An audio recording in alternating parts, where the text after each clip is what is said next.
আল্লাহ আমাদের বানিয়েছেন, এখানে আমাদের প্রয়োজনটা কি? কত কিছু চাইলাম, পাইলাম না। কি এমন জিনিস পাওয়া যাবে তার জন্য আমরা তো মেহনত করবো?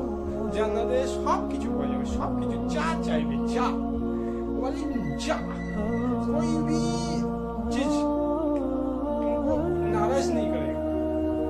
समझ गया? যা কিছু চাবে সব কিছু পাবে। জান্নাত বলে সেখানে, জান্নাতে বলবে আমি এখন ইয়া খাবো, তোমার সামনে হাজির হয়ে যাবে। জান্নাত হলো সেটা।